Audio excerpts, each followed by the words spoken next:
Muy buenos días o tardes, estudiantes de grado octavo. Vamos a continuar con la explicación de la guía del segundo periodo del mes de abril en el tema que vamos a trabajar, que es literatura del descubrimiento, la conquista y la colonia.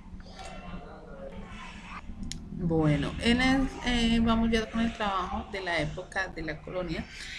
eh, y en esta principalmente se trabajaron dos movimientos artísticos y literarios que fue el barroco y el neoclasicismo, representados en artistas o escritores como lo fue Sor Juana Inés de la Cruz y Andrés Bello, principalmente, aunque hubo muchos otros más. Vamos con el barroco. El barroco fue, como ya les decía, un movimiento artístico que surgió aproximadamente en el siglo XVII en América porque se dio en Europa, y como ya les decía en el video anterior, todo lo que sucedía en Europa pues se replicó en América, pues por los conquistadores, por los colonos, que ya en esa época pues estaban establecidos completamente como colonias, y se replicó todo lo que estaba pasando en Europa, en este caso este movimiento artístico que es el barroco. Los artistas barrocos conciliaron la obra de arte como un artificio. ¿Qué es eso? Es el anhelo del trabajo del artista, emplear un lenguaje artificial. Algunos dicen que es un arte bastante complicado porque tiene muchos puntos de referencia del que se pueden tomar. Y en la literatura principalmente se trabajó la poesía, los textos poéticos. Estos trabajaban las figuras literarias como lo son el hipérbato, que es una alteración en el orden de las palabras. Vamos a ver el ejemplo. En el poema dice: me gustaría en mis brazos tenerte. Y en la organización o la colección debería ser, ¿sí? Según la gramática, debe ser: me gustaría tenerte entre mis brazos. Alteran el orden lógico de las palabras. Las gracias te doy, Dios. Y el orden lógico sería: Dios, las gracias te doy. Entonces ese es el hipérbaton, en donde se desorganiza, no se altera el orden correcto de las palabras. Seguimos con la antítesis, otra figura literaria. Cuando quiero llorar no lloro, y a veces lloro sin querer. La antítesis es la reunión de conceptos opuestos en uno nuevo que los sintetiza.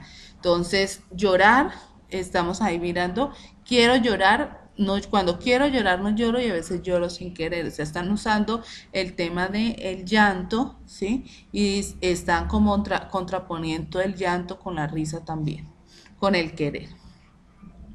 Seguimos con el retruécano. Un santo triste es un triste santo. Me dan lo que me piden y me piden lo que me dan. El retruécano es cuando ponemos las ideas opuestas en una frase y logramos contraponerlas, organizándolas de diferente manera, logramos darle un nuevo sentido, pero en la misma frase. Ese es el retruécano. Y esas son las figuras literarias usadas en el barroco principalmente.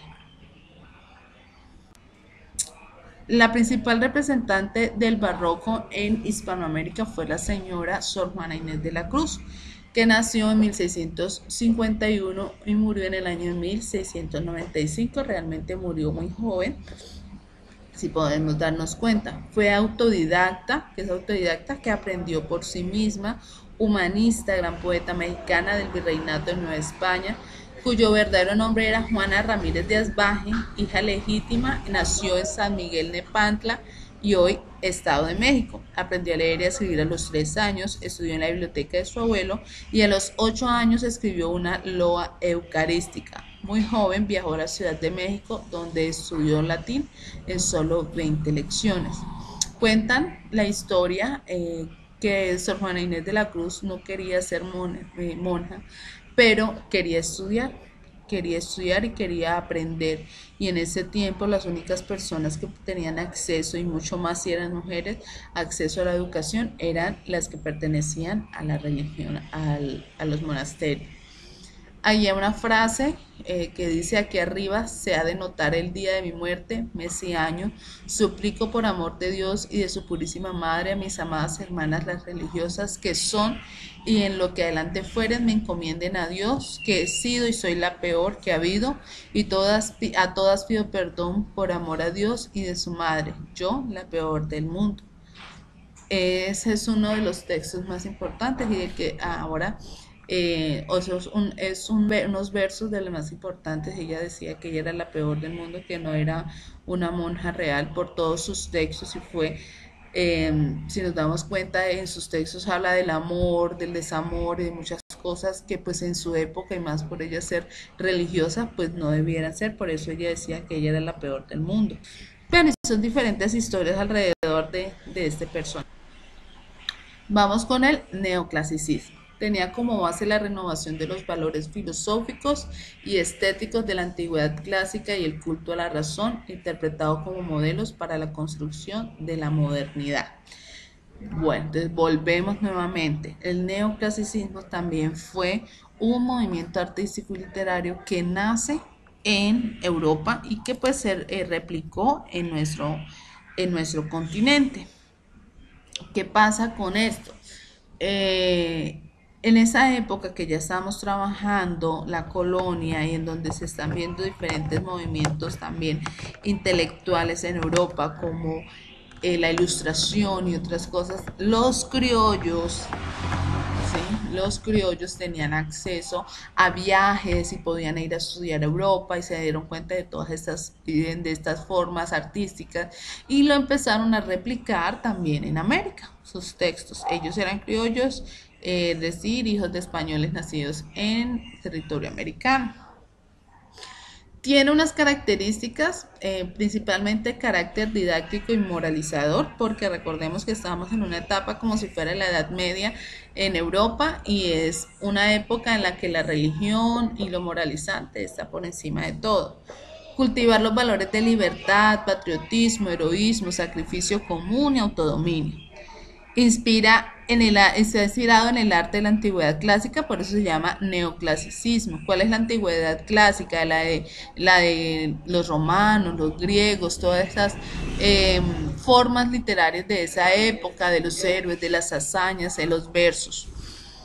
Buscaban equilibrio, proporción y simetría, lo que los hace diferente al barroco, lo hace como contradictorio a los escritos del barroco, porque el barroco no tiene una simetría, no tiene una proporción, es bastante, los versos son, como vimos anteriormente, con esas figuras literarias que no la hacen comprensible. Este busca todo lo contrario al barroco. Tiene tres géneros predominantes, que el primero es la narrativa, porque empiezan a darse, ya empiezan a verse con con el neoclasicismo empiezan a verse los cuentos, novelas y diferentes historias.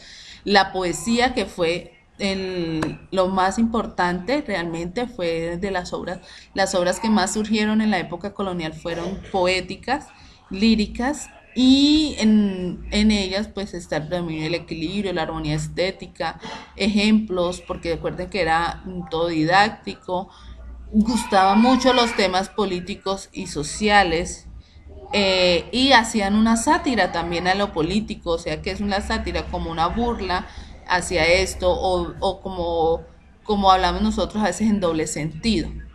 El ensayo que predominó y que se dio mucho precisamente por ese tema intelectual, entonces empezó a surgir el ensayo, que es como una voz de opinión frente a las situaciones que se estaban llevando en ese momento.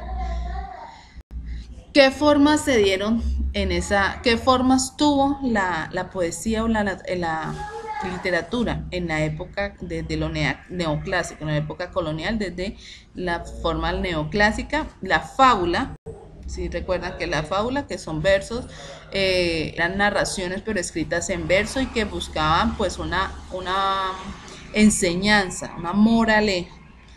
Elegía, que es una composición poética que es como triste, lastimera, como recordando el pasado, entonces era como triste. La oda, que es un poema y que se busca es para celebrar darle atributos a Dios y a los santos y a cantar grandes hazañas. Y un madrigal, que es un poema corto y galante, o sea, como haciendo hacia el amor, hacia los paisajes y todo lo que se da. Uno de los principales autores de esa época es José Joaquín Olmedo. Nace el 20 de marzo de 1780, es un demócrata, fue diputado, o sea, fue político, llegó a Guayaquil, es decir, que era de Ecuador, él vivió mucho tiempo y era de Ecuador, era un criollo de Ecuador, de Guayaquil. Fue un gran político y pues tuvo bastantes discrepancias con Bolívar, a pesar de que él escribió textos en honor a él. Su principal texto es La Victoria de Junín. Bueno, ahora vamos con la actividad de la semana 2, en la que debemos sintetizar la información que ya trabajamos hace un rato sobre el barroco y neoclasicismo a través de un esquema de resumen, un mapa conceptual. Es un esquema de resumen, como su nombre lo dice, pues lo que pretende es que sea corto, que sea concreto y que sea vital, es decir, que cumpla con lo que se está respondiendo directamente y no se extienda tanto, porque la idea es que sea la información básica. Entonces, poco a poco deben ir desarrollando el esquema según los pasos que van ahí.